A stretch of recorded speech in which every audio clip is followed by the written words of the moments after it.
Hello and welcome to Tech Advisor, where we have a couple of gifts from Google, the new Pixel 3a and Pixel 3a XL. I'm going to unbox the pair of them and take a look at what makes these so special and just why these might be some of our favorite phones of 2019 so far from what we've seen. So let's get going. Okay, so we have both new models of the Pixel 3a. If you're not aware, this is basically Google's new kind of budget mid-range version of the Pixel 3 line.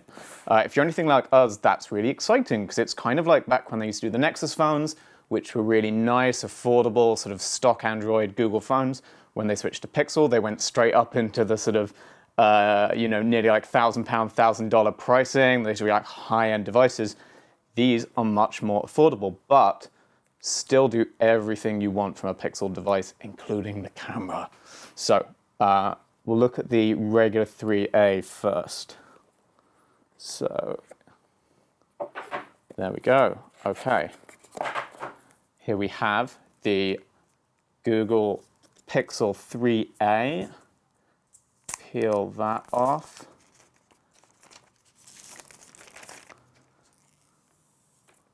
Okay. Right, there it is. Now this looks really familiar. If you've seen a Google Pixel 3, this looks a lot like a Google Pixel 3. It's got the same sort of two-tone finish to the rear. This is a white model. This comes with a sort of orange accent button. I've actually got the white regular Pixel 3. You can see they're slightly different, but broadly very, very similar. The sizing is a little different. We'll go into that a bit more. We're going to do a proper comparison of the 3 and the 3A in a separate video, so there'll be a link to that, so check that out. You can see the color's slightly different, but broadly, like, they've kept the style pretty much the same. This looks like pretty much the same sort of phone. Let's look at what else we get in the box before we delve into the rest of the feature set. So we have our SIM key and user guide, hashtag Team Pixel stickers. Slap those on anyone else's Android phones. Charging, USB-C charging, as you'd expect, and a USB. Oh, that's kind of. Can I get that out? Yeah, there we go. USB-C to A adapter, and this must be the actual charging brick. Yeah. So this is also, this is the same charging capacity. This is an 18-watt charger, which is exactly the same as what you get in the regular Pixel 3. So exactly the same charging speeds that you would get from the higher-end devices. Now I'll quickly get the XL out so we can look at how these two models compare in terms of the sizing. Now the XL is where we'll start to see a little bit more difference from the regular Pixel 3 XL, as we'll see in a sec. So here we go. We got this one in black. A satisfying peel again. All right, here we go. So as we can see, the XL is, surprisingly enough, extra large. It is bigger than the regular model, but otherwise very similar. Same sort of design. There's a third color we don't have here, which is the actual brand new color to the lineup, which is purple-ish. It's a very sort of light lilac-y finish. So these two colors are basically the same as what you get with the regular 3. The one you're not getting is that you can get the Pixel 3 in not pink. So you can no longer get not pink for the 3A, but instead you can get purple-ish. As you can see, this is, like I said, this is where you start to see a bit of a difference from the regular Pixel 3 line, because if you remember the Pixel 3, you have the this sort of design for the regular Pixel 3, but the Pixel 3 XL actually has a notch display, much slimmer bezels, that sort of thing. Whereas on the 3A XL, we have the same bezeled design as the regular Pixel 3 and as the regular 3A. See, this one wasn't turning on. We're going. Oh, this one seems to have come without any charge. That's weird. Huh, okay. Normally these phones ship with some charging, as you'll know. This one is not turning on. Hopefully that's not a broken phone. So I will run through everything else with our XL model. Okay, so let's put the 3A over here. So here we go. We are in with the 3A XL. I'll just run through setup really quickly so we can get it going and show you what you get. And what you don't get compared to the regular Pixel 3 models, what's nice is, the most important thing, the camera is pretty much the same. So this is the exact same 12.2 megapixel sensor that you'll find in the regular Pixel 3 models. And all the software is the same as well. So obviously with the Pixel hardware, everyone really loves the Pixel 3 camera, and Google's really made a name for itself with the Pixel line for its camera, but not from a hardware perspective. It's never been the lenses that they've really pushed. It's always been the software underlying it all, and they can use that software to get some of the best photography around, even though the actual hardware is just kind of, fine, but a 12.2 megapixel sensor, like you can buy a phone with a 48 megapixel sensor in it. You can buy ones with 3 lenses, all this stuff. This is one lens, relatively low pixel count, but it does the job. And what's brilliant about this phone is it's the same lens, it's the same software. This should, in theory, be just as good a camera as you're getting in the Pixel 3 for about half the price, which is crazy. So, yeah, we go in, here we go. Yeah, as you can see, the downside is, design-wise, this is kind of blocky in terms of the bezels, especially that one at the bottom. That's pretty chunky. But once we're in that kind of familiar Pixel design, which is kind of stock Android, but then with a few extra, it's actually not really kind of true stock, it's this own sort of special Pixel thing that you can't get anywhere else. But it's clean, it's lovely. I'm a big fan of the stock OS. I know most other sort of tech journalists tend to be. If you're coming from an iPhone, it can be a bit jarring, it's very different. But if you're a fan of Android, this is, for our money, kind of as good as Android gets. Let's get into the camera, which is really the sell. So yeah, we go in, and it's exactly the same camera app.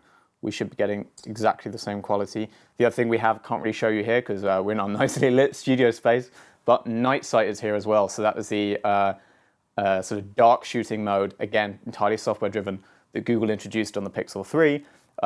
Since been imitated a lot with night modes now popping up on various other phones. It's basically using sort of multiple exposures to try and get the lighting perfect for night shots. It means you don't need the flash. It means, it's basically magic. If you look at the shots you can take in an almost pitch black room and still the phone somehow finds enough light there to capture detail and color.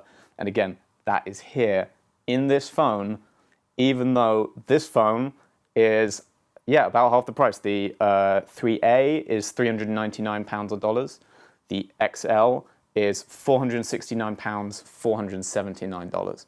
So considering that if you want to get one of the regular 3s, you're in that like £800, £900 dollar range, that's a huge difference. And given that most people buying those phones are buying it for the cameras, but the camera's here, it almost seems like it completely undermines the main Pixel 3 line, because it's really hard to recommend buying one of those now that you get this. So what else is different between the two? There are some things the 3As don't have that the regular 3s do. The big ones are waterproofing and wireless charging.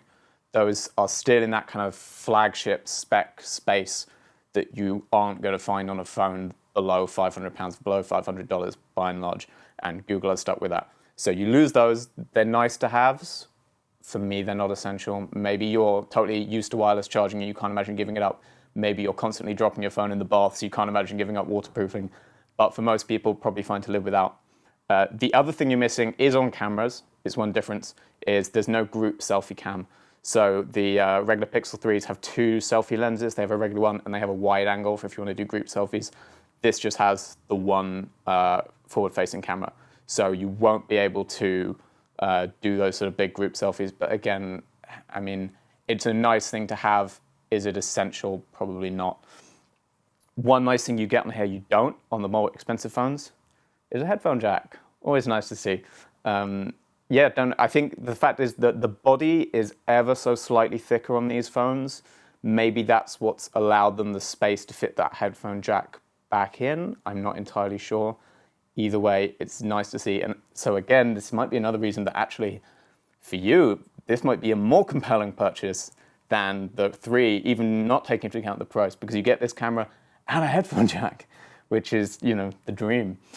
Between the two 3A models, there's not a lot to pick if you're sort of trying to decide which one you want to get. Like I said, unlike with the 3s, you're getting the same design on the front this time. Previously, sort of you had to pick, well, you get bezels on the Pixel 3 and you get the notch on the XL. This time, the front's the same. It's this big bezel-y design either way. There's no choice there. Essentially, it comes down to just 2 factors, which is screen size. It's 5.6 inches on the smaller one, 6 inches on the larger one. And then battery capacity, 3,000 milliamp hours or 3,700 milliamp hours. This one, the XL, needs a slightly bigger battery for the bigger display. Even so, it should see a better battery life than the smaller one. So yeah, battery and bigger screen is all you're getting. Internal specs are the same. They're both 64 gigabytes of storage, 4 gigabytes of RAM, and they're running a Snapdragon 670 processor. So that is sort of the big hardware downgrade from the original 3s, which run the Snapdragon 845. That's a flagship chip, not the absolute latest Snapdragon, that's the 855, but still it was sort of last year's flagship. The 670 is very mid-range, but for most people that will do. It will mean that some of the camera stuff might take a bit longer, sort of all that software processing side will run a tiny bit slower than it does on the regular Pixels, probably not enough to really notice. The quality you'll get at the end of it will still be the exact same no matter what. So, and they both come in the same sort of 3 colors, white, black, purplish. So yeah, if you're trying to pick between the two, basically screen size is the main thing, and maybe battery capacity if that's going to be a big driver for you. But they've both got 18-watt fast charging, so you can keep them topped up pretty quickly. So I'd say really it just comes down to, do you want it to be smaller or bigger? And that's the choice you've got to make if you're trying to pick between these two. And if you're trying to pick between these or the Pixel 3, check out our other video. But to be honest, like, you know, TLDR is, yeah, buy one of these. Like, unless you're really desperate for a group selfie cam or waterproofing, like, these look really great. As you can see, we just unboxed them, so we're going to go and test them out more thoroughly for the next couple of weeks. We'll have full reviews up at some point, hopefully some more videos for you too. But yeah, these are the Pixel 3a and 3a XL. So far, I'm a real fan. Like and subscribe, check out the Pixel 3 comparison video, and yeah, stay tuned for more. Thanks.